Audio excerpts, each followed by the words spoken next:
Soul of Rwanda is a center that cares for children, particularly those who have been living on the street. This center was established in February of 2019 by Senga John and Migabo Michel to help combat homelessness and food insecurity in the youth of Rubavu district.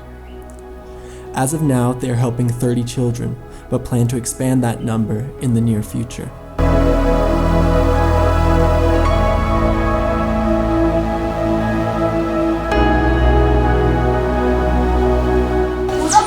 Nitwa Senga, nkaba ndi fondateri wa Soul of Rwanda, fatanyije n'umuvandimwe Michael.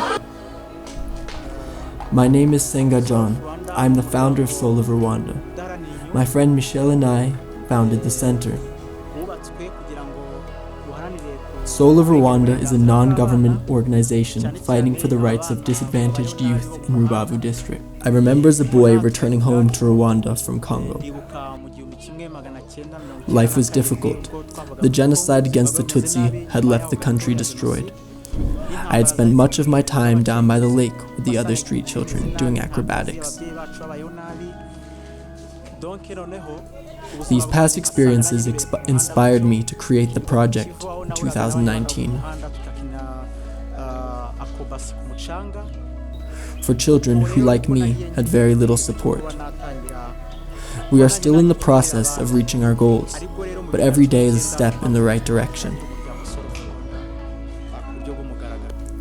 There are many children living on the street, but for now, our capacity is 30 children.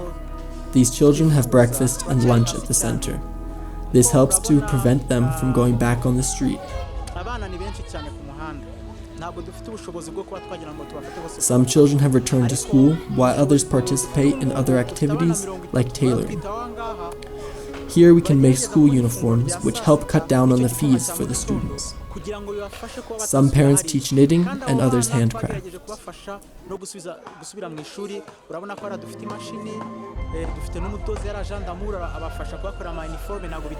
There are other volunteers who help the children to learn to read and write in English.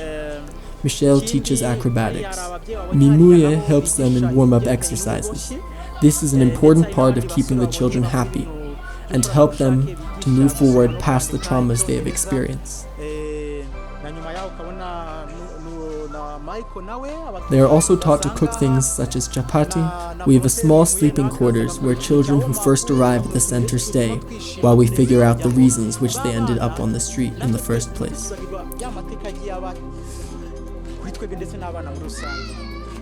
Sometimes, after talking to the children, we realize that some parents are not in a fit condition to be parenting their children, whether it be due to alcohol, drugs, or other forms of neglect.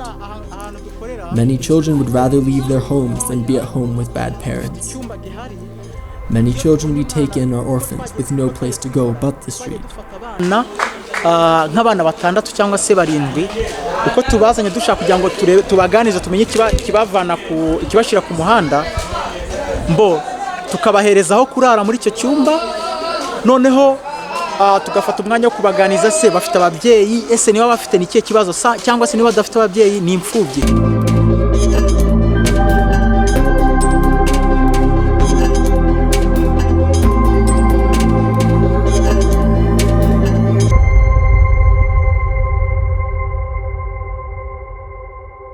Bombe! Arakasonge! Arakadose! Tukageuze! Sambaza! Sambaza! Sambaza! Sambaza! Sambaza! Sambaza! Iye! Sambaza! Sambaza! Iye! Sambaza! Sambaza! Iye! Sambaza! Aje ku murongo.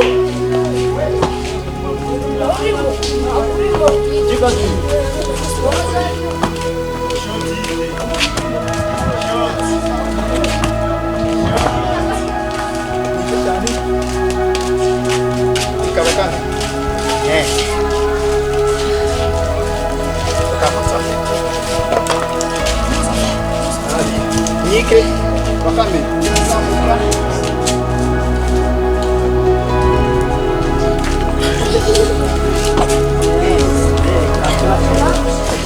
Nitwa Mimwe Jean Baptiste,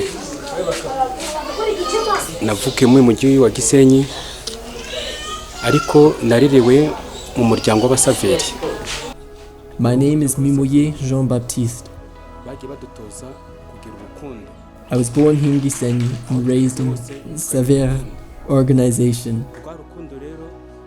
In Savere, we were taught to love. We were taught to care for others, especially those in need of our help. After the genocide, there were many Tutsi orphans living on the street. We began teaching them acrobatics. That is where I first met Jean and Michel. What Jean and Michel have committed to brings me so much joy. They have continued to do the work which we had used to help them, and to see them continue the cycle of kindness and generosity makes me so happy. I am here as a witness of how they are training these children in practical skills as well as love. Kuri uyu munsi nabasuye kugira ngo turebe niba ankadirima bakuru aba bana bari gushyira mu ngiro ibyo twabatoje.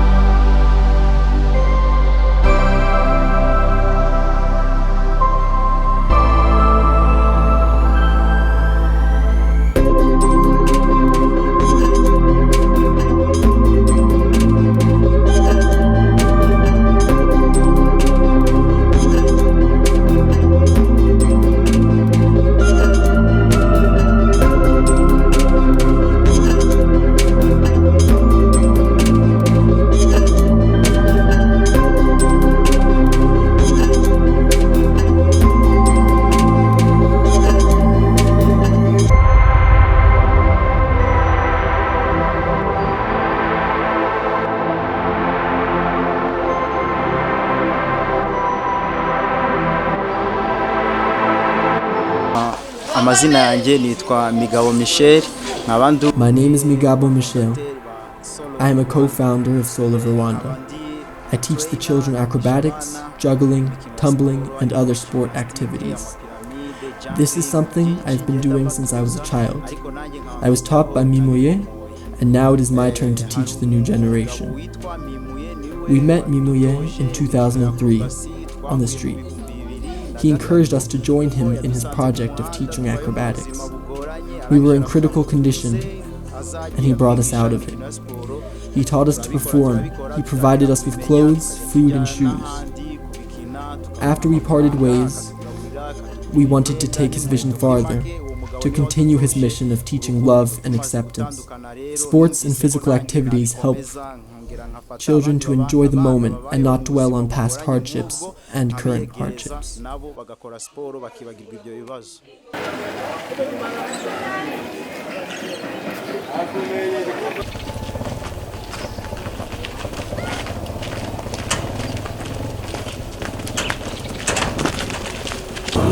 Hano niho twabaga tukaza dusana nabi tugiye gutoragura amakara. Irakoze Guibert is one of the beneficiaries of Soul of Rwanda. We used to live here. We were mistreated by our parents. We wandered around the city, picking up charcoal to sell. At night, we would sleep here on the street, and in the morning we would begin our search again for charcoal. Tukagenda kugurisha.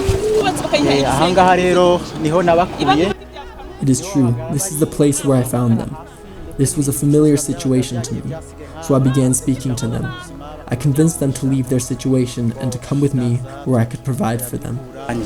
Bakakomeza ubundi buzima bushyashya bwo kujya mu ishuri no guhinduka abana bazima bashobora kuzagirira akamaro igihugu.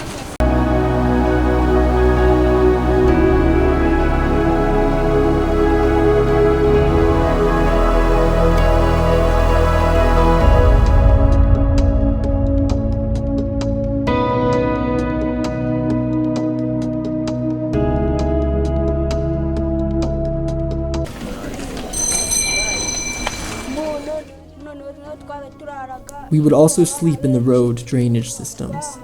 There were many of us, and we enjoyed living all together. We stayed like this for 4 years. When people came to catch us, we would run away. Fortunately, we met someone who helped us to leave this life. He took us to the center, he took us to school, he fed us, he showed us something that we were missing: love.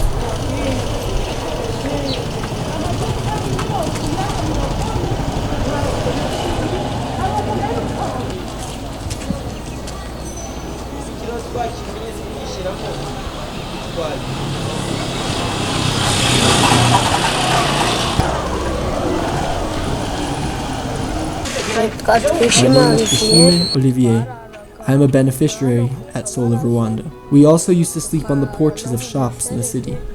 We would steal charcoal and maize to sell or to eat, depending on our situation. 17, 18, 19, 20, 21, 22, 23, 25. Clap for him. Umukomera amashyi. Yeah.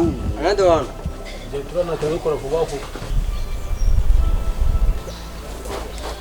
Ahangaha rero, aha niho twatangiriye dukora siporo mu bwana bwacu. Aha hafite amateka akomeye cyane. Turahubaha.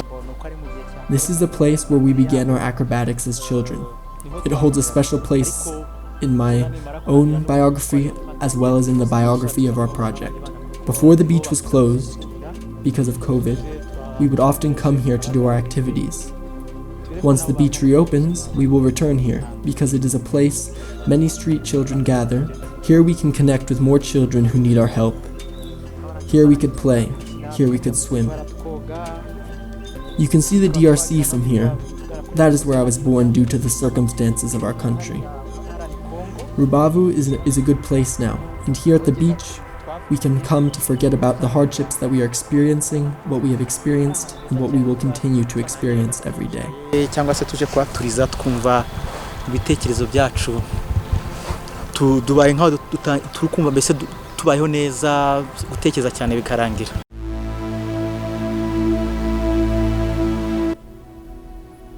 The journey is only just the beginning, and they have a long journey ahead of them. Their mission will continue as long as there are children in need of help. After gathering the children from the street, they then return them to their parents or other family members.